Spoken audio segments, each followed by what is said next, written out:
How do transmission lines work? 10,000 kilometers. This is, for example, the distance between Rio de Janeiro and Berlin, or the length of 50 Hz's extra high voltage grid that transports electricity with 220 or 380 kilovolt over large distances.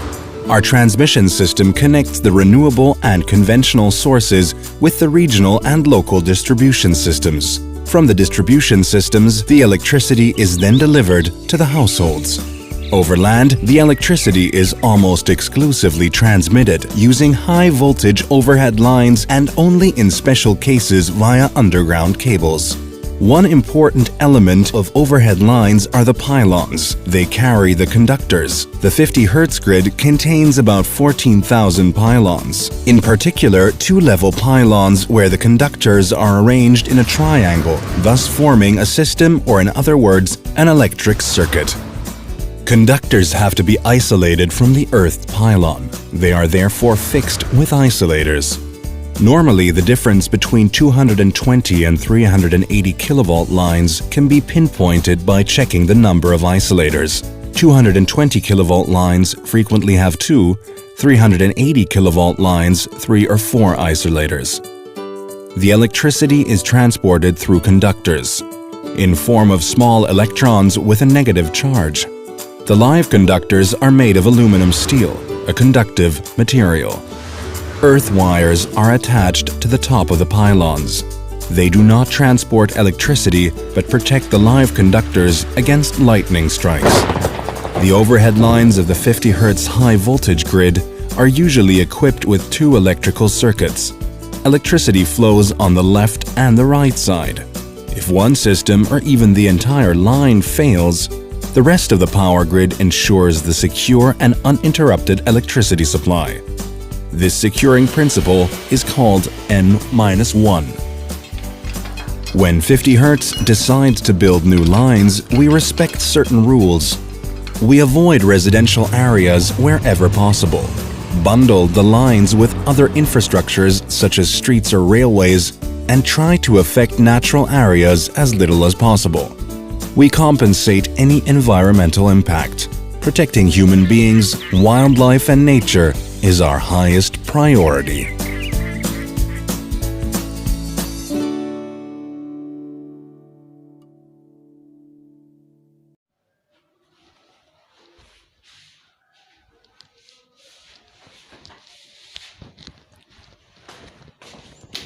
Hello student, good morning. Welcome in Lakshya online classes, जिसमें कि हमारा transmission and distributions electrical 4 sems के 4th lectures में है, ठीक है। जिसमें कि हम लोग देखेंगे 2 पॉइंट। पहला पॉइंट है block diagram of power system network, ठीक है। Block diagram of power system network क्या होता है और उसको कैसे ड्रॉ करते हैं, ठीक है। उसके बाद line diagram of typical power system transmission and distributions network, ठीक है। लाइन डायग्राम और ब्लॉक डायग्राम दोनों में अंतर क्या है?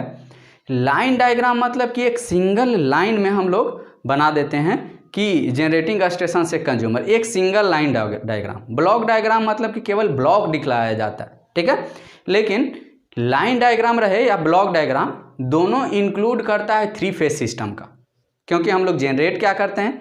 3 फेज जनरेटिंग स्टेशन में कैसा जनरेट करते हैं? 3 फेज बल्क क्वांटिटी में इलेक्ट्रिकल पावर जनरेट करते हैं, ठीक है। तो लाइन डायग्राम मतलब कि एक सिंगल लाइन ड्रॉ कर कर हर एक एलिमेंट कहाँ कहाँ क्या फंक्शंस हो रहा है उसको दिखलाया जाता है। ब्लॉक डायग्राम मतलब कि केवल ब्लॉक दे दिया जाता है कि हाँ, वह ब्लॉक में हमारा जनरेटिंग स्टेशन है, वह ब्लॉक में हमारा ट्रांसमिशंस नेटवर्क है, वह ब्लॉक में हमारा डिस्ट्रीब्यूशंस नेटवर्क है, एंड वह ब्लॉक में हमारा यूटिलाइजेशंस नेटवर्क है, ठीक है। लेकिन लाइन डायग्राम में कहाँ ट्रांसफार्मर लगा रहता है, कहाँ जनरेटिंग स्टेशन है, जनरेटिंग स्टेशन और ट्रांसफार्मर को एक लाइन के द्वारा कनेक्ट किया जाता है, एक सिंगल लाइन दिखलाया जाता है बच्चा। लेकिन that single lines are 3 phase system, ठीक है। कहाँ पर ग्रिड है, कहाँ सब स्टेशन है, कहाँ पर वोल्टेज को स्टेप डाउन कर रहे हैं, वोल्टेज को स्टेप डाउन कर रहे हैं और किसके द्वारा स्टेप डाउन कर रहे हैं, एंड कंज्यूमर क्या है या लोड सेंटर क्या है। तो चलिए देखते हैं कि हमारा block diagram of power system network और line diagram of power system network क्या है और हाउ इट ड्रॉ। इसको बहुत अच्छे से समझिएगा कि कैसे इसको ड्रॉ करते हैं। तो पहले block diagram of power system network, तो पावर सिस्टम नेटवर्क में हमारा क्या क्या इंक्लूड है, जीएस जनरेटिंग स्टेशंस, उसके बाद हो जाएगा टीआर लाइन, क्या हो जाएगा बच्चा, टीआर लाइन, उसके बाद हमारा क्या हो जाएगा डिस्ट्रीब्यूशंस लाइन कहिए या नेटवर्क कहिए, उसके बाद हमारा क्या हो जाएगा यूटिलाइजेशन सेंटर, या यूटिलाइजेशंस को ही हम लोग क्या बोलेंगे, लोड डैट मीन्स कि कैसा लोड होगा, इलेक्ट्रिकल लोड, ठीक है, या इसी को हम लोग क्या बोल सकते हैं, कंज्यूमर, ठीक है। तो लाइन ब्लॉक डायग्राम में इतना सारा टर्म इंक्लूड रहता है। जनरेटिंग स्टेशंस, इट में इंक्लूड, यह आपका जनरेटिंग स्टेशंस आइदर कन्वेंशनल होगा या आइदर नॉन कन्वेंशनल होगा, कुछ भी हो सकता है जनरेटिंग स्टेशंस। अगर कन्वेंशनल है तो मेनली हमारा 3 हो जाएगा, थर्मल, न्यूक्लियर, हाइड्रो और डीजल, ठीक है। नॉन कन्वेंशनल में सोलर और विंड, ज़्यादातर हम लोग क्या किसका यूज करते हैं, solar system and wind power plant का यूज करते हैं। तो देखिए जनरेटिंग स्टेशन, तो जैसा कि हम लोग जान रहे हैं इलेक्ट्रिकल पावर कैसा है, इलेक्ट्रिकल पावर में हमारा क्या होता है, एनर्जी के एक फॉर्म को दूसरे फॉर्म में कन्वर्ट किया जाता है। जैसे कि आपका थर्मल पावर प्लांट में एनर्जी वन फॉर्म को अदर फॉर्म में कन्वर्ट किया जाता है, हाइड्रो पावर प्लांट में एनर्जी वन फॉर्म को अदर फॉर्म में कन्वर्ट किया जाता है, nuclear power plant same as it is, और डीजल पावर प्लांट में भी सेम प्रोसेस होता है। मतलब कि energy neither be created not be destroyed, it can be transformed from one form to another form, such as coal burning into electrical energy, such as water potential into electrical energy, such as nuclear energy into electrical energy, such as solar radiation energy into electrical energy, such as wind energy into electrical energy, या geothermal हो या tidal हो, सबको one form to other form में convert करते हैं। One form मतलब input to the energy sources, input जो हम लोग देंगे किसी भी जनरेटिंग स्टेशंस को का डिफरेंट हो सकता है, बट आउटपुट हमारा क्या होगा, ऑलवेज इलेक्ट्रिकल एनर्जी। आउटपुट अलग नहीं होगा, आउटपुट हमें क्या लाना है, इलेक्ट्रिकल। हाँ, यह अलग हो सकता है, some form generated DC and some form generated AC, ठीक है। जैसे कि सोलर सिस्टम के द्वारा हम लोग डीसी जनरेट करते हैं और आइदर जितना भी हमारा सिस्टम है सभी में 3 फेज एसी सिस्टम जनरेट करते हैं, ठीक है। तो देखिए हमारा block diagram of power system network में बच्चा क्या है, एनर्जी सोर्सेज। तो एनर्जी सोर्सेज में आपको क्या कौन कौन इंक्लूड हो सकता है, कोल इंक्लूड हो सकता है, वाटर इंक्लूड है, न्यूक्लियर एनर्जी इंक्लूड है, न्यूक्लियर एनर्जी, उसके बाद डीजल, उसके बाद गैस भी ले सकते हो, उसके बाद सोलर सन, उसके बाद विंड ले लो, उसके बाद टाइडल ले लो, उसके बाद जियोथर्मल ले लो, एटसेट्रा। मतलब कि जनरेटिंग स्टेशंस का एनर्जी सोर्स वेरी करता है, वह डिपेंड करेगा कि हमारा जनरेटिंग स्टेशंस का टाइप क्या है।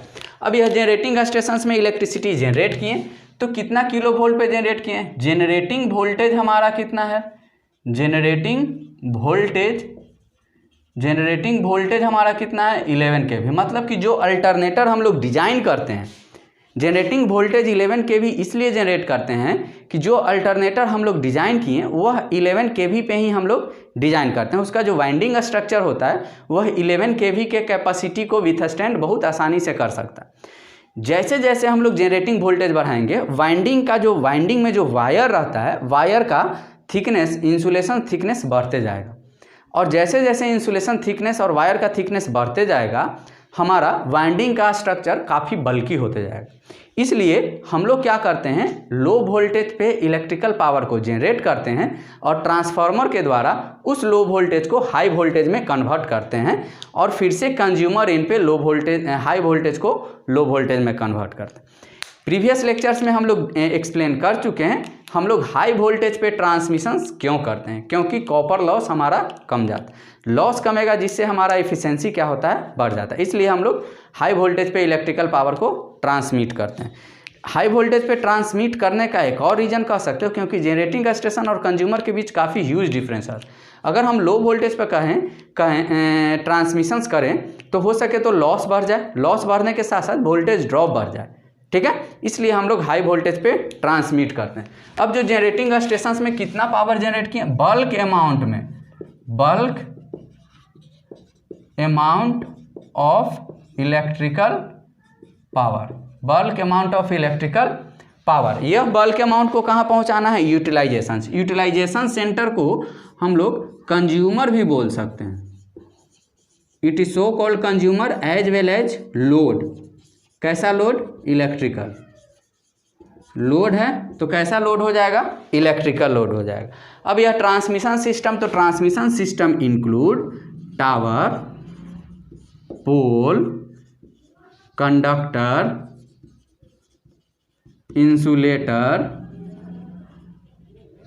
इंसुलेटर हो गया, और क्या, अर्थिंग, लाइटनिंग अरेस्टर, एलए भी दे दो, और अर्थिंग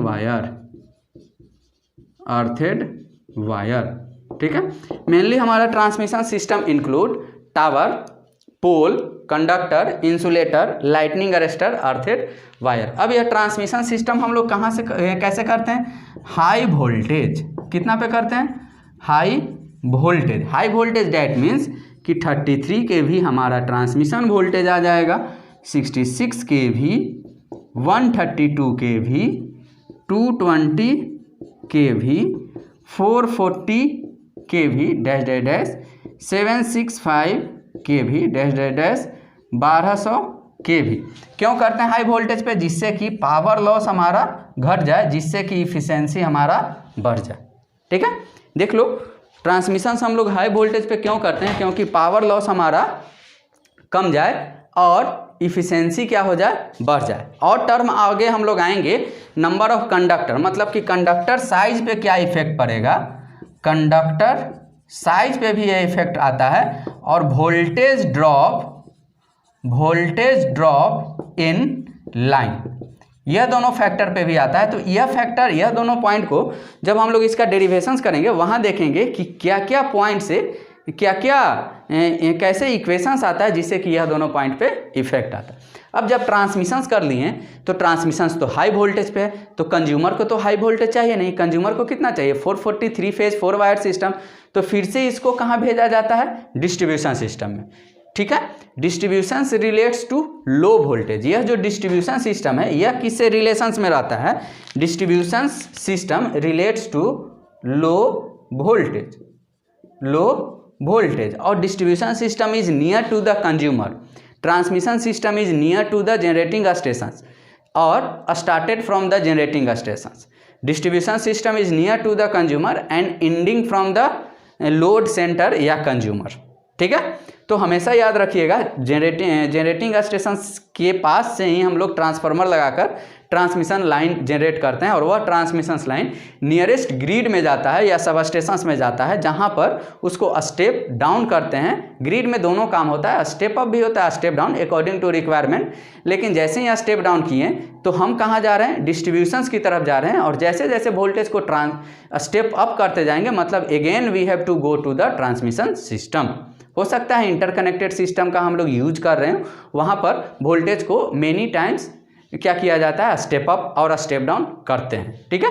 तो अब यह डिस्ट्रीब्यूशन सिस्टम आया, डिस्ट्रीब्यूशन सिस्टम। अब उसके बाद यह डिस्ट्रीब्यूशन सिस्टम के बाद हमारा यूटिलाइजेशन सिस्टम। यहाँ से यूटिलाइजेशन सिस्टम से हम लोग कंज्यूमर डायरेक्टली कनेक्ट होते हैं, transmission system directly generating station से कनेक्ट रहता है। There is no any consumer to directly connect to the transmission system. Transmission system से हमारा डायरेक्टली कोई भी किसी भी तरह का कंज्यूमर कनेक्ट नहीं होता। हमेशा transmission system starting from the generating stations and terminating from the local grid या सब स्टेशंस, ठीक है। इसका रेटिंग अलग अलग होता है। हो सकता है 132 kV का अगर ट्रांसमिशन लाइन हो तो वह 132 kV ग्रिड में टर्मिनेट करेगा, अगर उससे ज़्यादा है तो उससे ज़्यादा वाला ग्रिड में टर्मिनेट करेंगे। लेकिन जनरली ट्रांसमिशन सिस्टम हमेशा स्टार्ट होता है नियरेस्ट जनरेटिंग स्टेशन से and ending to the grid या लोकल ग्रिड या substation. But distribution system is started from the substations where the voltage is stepped down, जहाँ पर voltage stepped down करेंगे वहाँ से हमारा डिस्ट्रीब्यूशन सिस्टम स्टार्ट हो जाएगा। लोकल डिस्ट्रीब्यूशन सिस्टम हो सकता है प्राइमरी डिस्ट्रीब्यूशन रहे या सेकेंडरी डिस्ट्रीब्यूशन रहे, एंड वह distribution system further go to the nearest, हमारे पास जो ट्रांसफार्मर आता है, जैसे कि आपके गली मोहल्ले में ट्रांसफार्मर लगा है वहाँ 11 के भी आता है और उसको 440 में स्टेप डाउन कर कंज्यूमर के पास ले जाया जाता है। Consumer according to the requirement either connected single phase either connected 3 phase. There is no questions marks of 2 phase system. 2 phase system ना हम लोग जनरेट करते हैं और ना 2 फेज सिस्टम का किसी भी तरह का कनेक्शंस लिया जाता है।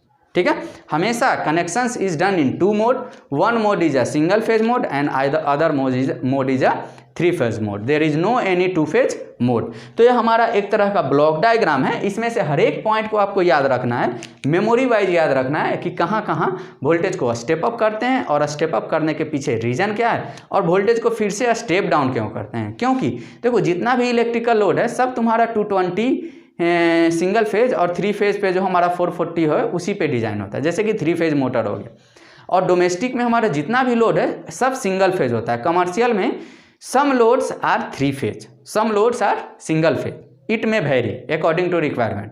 ठीक है, तो जहाँ 3 फेज लोड है वहाँ पर कनेक्शंस कैसा होना चाहिए 3 फेज, जहाँ पर सिंगल फेज लोड है वहाँ कनेक्शंस कैसा होना चाहिए सिंगल फेज। ठीक है, तो इस तरह से सिंगल फेज डेट मीन्स की एक लाइन और एक न्यूट्रल, 3 फेज डेट मीन्स की all 3 phase combined with the neutral, that means a star connected. ठीक है, सिंगल फेज डेट मीन्स एक फेज और न्यूट्रल, 3 फेज मतलब कि 3 phase as well as RYB phases plus neutral. ठीक है, तो यह हमारा एक तरह का ब्लॉक डायग्राम हुआ, ब्लॉक डायग्राम है typical power system network. Clear है। अब हम लोग लाइन डायग्राम देखेंगे। तो देखो ब्लॉक डायग्राम में क्या किया गया है ना, वेरियस ब्लॉक्स में दिखलाया गया है कि कौन ब्लॉक्स में क्या क्या। इसमें कोई इक्विपमेंट का नोटेशंस नहीं है कि कहाँ पर इक्विपमेंट हमारा ट्रांसफार्मर का सिंबल क्या होता है और कहाँ लगा रहा है। लेकिन लाइन डायग्राम यह आप देखिए, यह आपका एक लाइन डायग्राम है जिसमें कि ट्रांसफार्मर सिंबल, सब stations, receiving stations, grid, primary transmission, secondary transmission, primary distribution, secondary distribution सबको बांटा गया है। ठीक है, तो हम लोग हमेशा एग्जाम में अगर दे टिपिकल लाइन डायग्राम तो आप ब्लॉक डायग्राम बनाते हुए लाइन डायग्राम को बनाएं। ठीक है, थोड़ा सा बेटर व्यू या कॉम्पैक्ट व्यू छोड़ता है एग्जामिनर पे कि आप लाइन डायग्राम देते, ब्लॉक डायग्राम देते हुए लाइन डायग्राम में आए हैं। ठीक है, तो देखिए line diagram of typical transmission system एक सिंगल लाइन में दिखलाया गया है। Typical transmission and distribution network, या कहो टिपिकल ट्रांसमिशन डिस्ट्रीब्यूशन सिस्टम को, या टिपिकल पावर सिस्टम नेटवर्क कहिए, पावर सिस्टम नेटवर्क ये भी बोल सकते हैं, क्योंकि होल जनरेटिंग स्टेशन से कंज्यूमर तक जो हम लोग पहुंचे हैं वेरियस स्टेप्स में पहुंचे हैं, और whole steps combined and the terminology name as power system. ठीक है, तो अब आते हैं कि पहला हमारा जनरेटिंग स्टेशन। तो जनरेटिंग स्टेशन से AC सिंबल, AC कैसा सिस्टम होगा 3 फेज। ठीक है, लेकिन लाइन क्या दिखलाया गया है single line.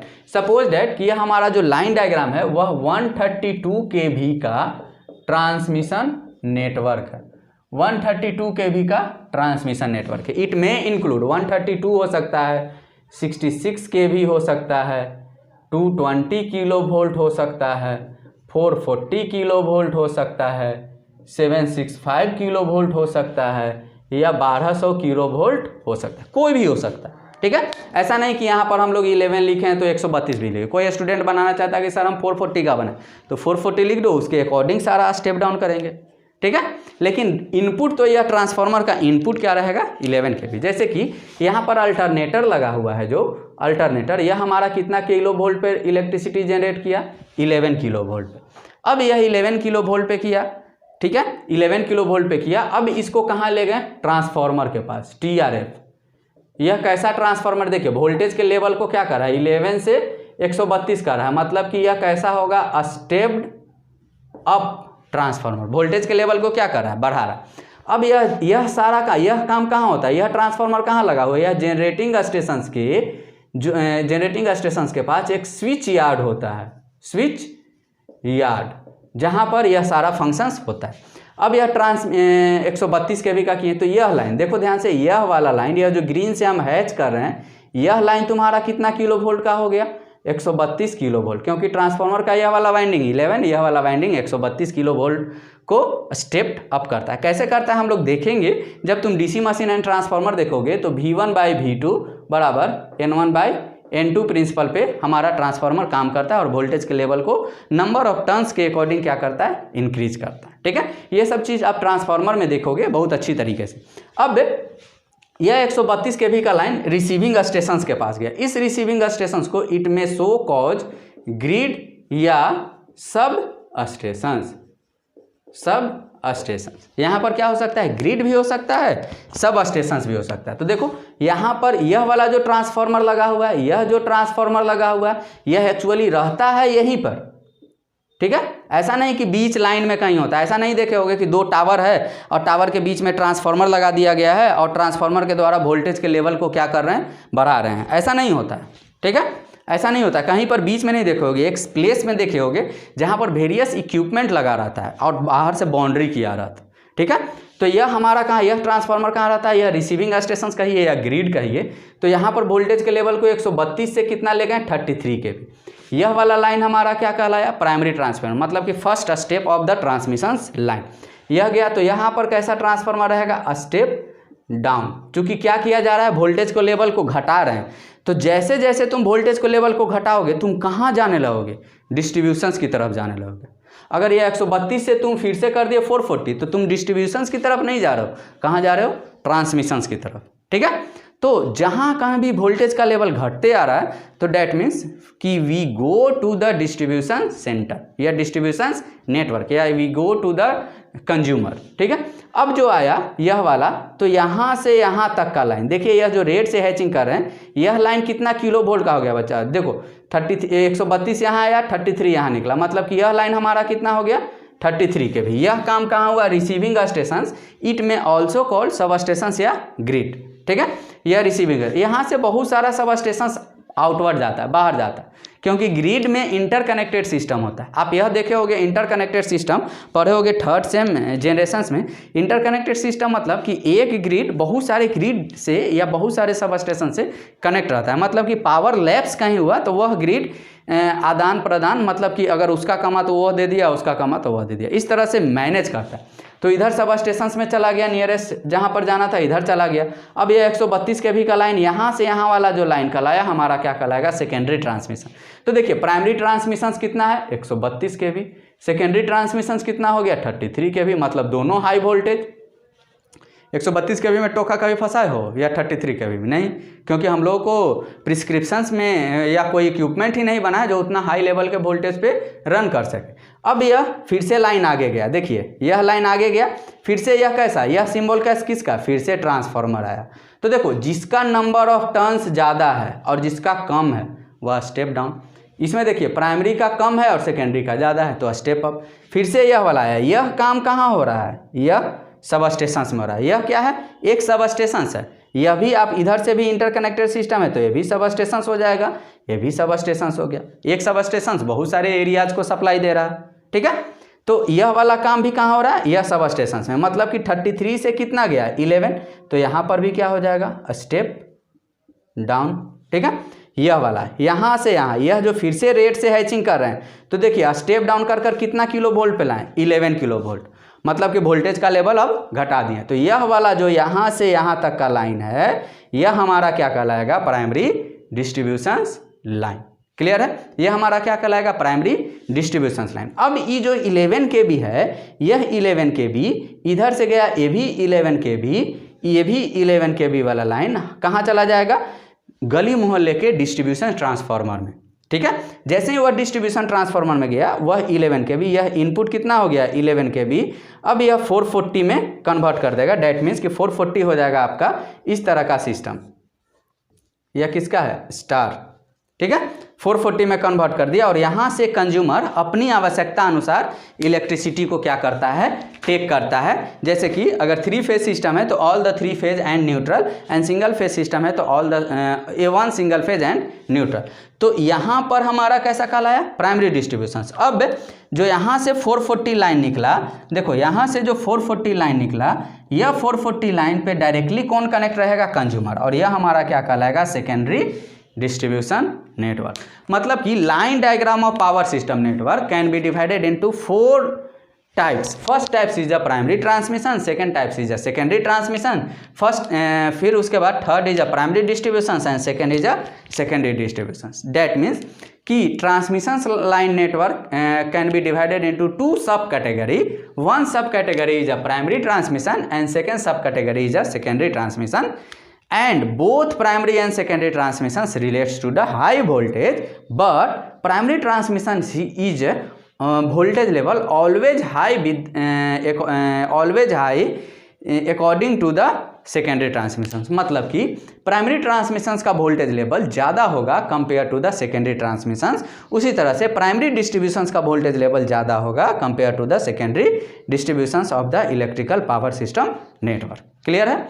Primary transmissions are starting from the generating stations and terminating from the receiving stations. Receiving stations may be grid या substations. Secondary transmissions is starting from the receiving stations, that means grid या substations, and terminating from the local substations. ठीक है?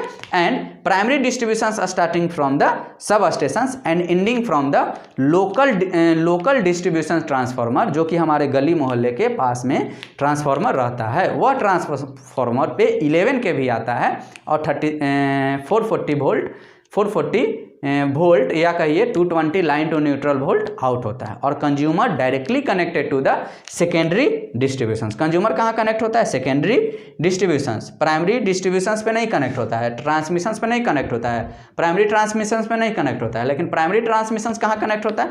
Directly connected to the generating station, जहाँ आपके transformer से connect रहता है, जो कि वोल्टेज के लेवल को क्या करता है? बूस्ट करता है। ठीक है? अब देखिए आपका काम क्या है। जो हमारे पास सप्लाई आया, देखिए ध्यान से, जो हमारे पास सप्लाई आया, तो यह सप्लाई देखो, सपोज डैट कि यह हमारे पास स्टार नेटवर्क है, यह हमारा RYB न्यूट्रल। ठीक है? तो यहाँ से एक कनेक्शन से यहाँ, तो यहाँ हमारा कितना वोल्ट हो जाएगा? 220 वोल्ट। इसको कैसा फेज करेंगे? Single phase. अगर कोई suppose that here is a load, यहाँ सिंगल फेज है, तो यह कनेक्शंस कहाँ से लेगा? एक कनेक्शन यहाँ से लेगा और एक कनेक्शन न्यूट्रल से लेगा। लेकिन अगर यही कनेक्शंस हमारा 3 फेज रहेगा, तो ऑल द 3 फेज, देखो 1 phase, 2 phase, 3 phase as well as neutral. ठीक है? There is no any classifications of 2 phase. 2 phase का क्लासिफिकेशंस नहीं होता। अब हमारा जो नेक्स्ट स्टेप होगा, प्राइमरी ट्रांसमिशंस का डिफिनेशंस देखना है, क्या क्या इंक्लूड होता है। सेकेंडरी ट्रांसमिशंस का डिफिनेशंस देखना है, क्या क्या इंक्लूड होता है। प्राइमरी डिस्ट्रीब्यूशंस का क्लासिफिकेशंस देखना है, क्या क्या इंक्लूड होता है। सेकेंडरी डिस्ट्रीब्यूशंस का क्लासिफिकेशंस देखना है और क्या क्या इंक्लूड होता है। ऑल द फोर्स जितना भी है, सभी का क्लासिफिकेशंस के साथ साथ क्या क्या फैक्टर है, क्या क्या है। अब हम लोग आगे आएंगे तो चर्चा करेंगे कि यहाँ पर देखो, यहाँ पर 3 फेज 4 वायर सिस्टम है। ठीक है? डेट मीन कि जो 1 फेज और एक और वायर क्या हो जाएगा? न्यूट्रल की आवश्यकता क्यों पड़ा? हम लोग बहुत अच्छी तरह से जानते हैं कि न्यूट्रल पाथ को कंप्लीट करने के लिए दिया जाता है। ठीक है? तो न्यूट्रल की आवश्यकता कहाँ पड़ता है? कंज्यूमर एंड पे, और कंज्यूमर यहाँ है। इसलिए डिस्ट्रीब्यूशंस हम लोग कहाँ करते हैं, कैसे करते हैं? 3 फेज 4 वायर सिस्टम। लेकिन ट्रांसमिशंस में हम लोग डायरेक्टली टोका फंसाते हैं।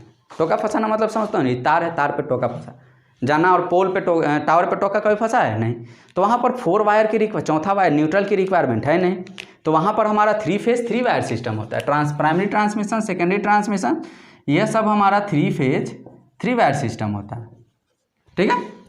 यहाँ भी प्राइमरी डिस्ट्रीब्यूशंस भी आपका 3 फेज 3 वायर सिस्टम होगा, क्योंकि डायरेक्ट कंज्यूमर वहाँ से डायरेक्टली कनेक्टेड नहीं होता है। तो 3 phase 3 wire system that means कि कैसा सिस्टम हो जाएगा?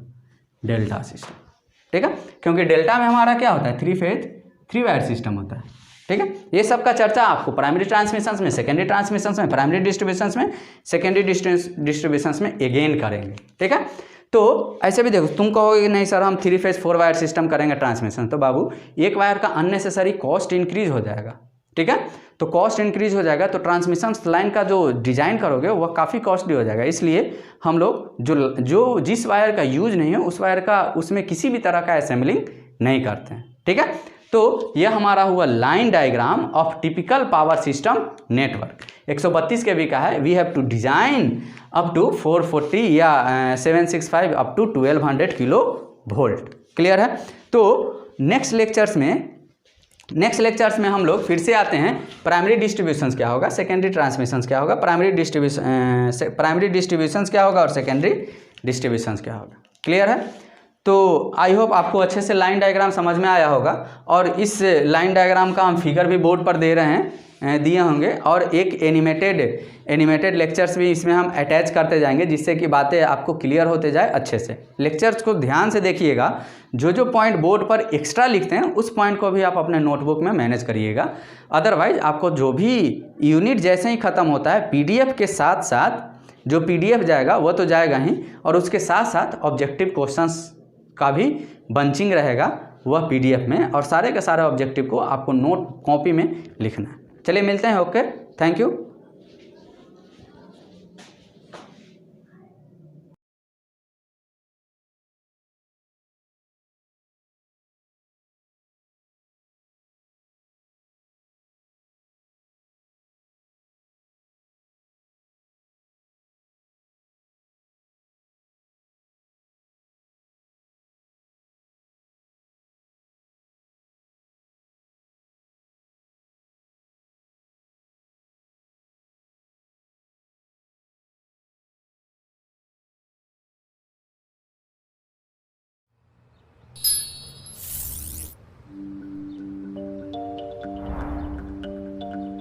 Mom, where does the electricity for my video game come from? That's a great question. The electricity we use is delivered to us by PSEG Long Island. It comes from far away and from different kinds of power plants. For example, power plants can use coal, natural gas, or oil to make steam. Some plants use nuclear power. There are also natural sources of power from dams, hydroelectric plants, solar arrays, and wind turbines. The plants use these power sources to turn a generator that has huge magnets and wire coils inside. The magnets begin moving, generating currents of electricity in the wire. Usually, power plants have several generators running at the same time that produce a lot of power. The power is transmitted at high voltage and then distributed at low voltage so that we can use it in the house. Transformers are used to raise the voltages 69,000 or 138,000 volts, which allows for more efficient transmission to substations miles away or into a network that connects to other power companies, so electricity can be shared efficiently. High voltages are dangerous, so power companies put the high voltage wires up high on transmission towers to get the electricity to a substation. There, it can be converted to about 13,000 volts for distribution to our neighborhood. At this point, the power is still high up on the utility poles to keep it away from people. To use it in our house, there's a transformer on the pole that converts the 13,000 volts to 120 volts. That travels through the wires to the house, then to switches and outlets in the wall. It's dangerous though, so we all have to be careful. Electricity is invisible, so you can never tell if a wire is energized just by looking at it. If you ever see a fallen wire, don't go near it. Get an adult or call 1-800-490-0075 to report it. Electricity is used for all kinds of things.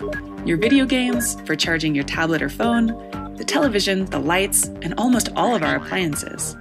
It may seem complicated because there are a lot of steps involved in getting electricity to us. I had a few courses in electrical engineering when I went to college. It was really interesting. How about we check out PSEG Long Island's website, www.psegliny.com, to see if we can learn a little more about how they deliver electricity to us.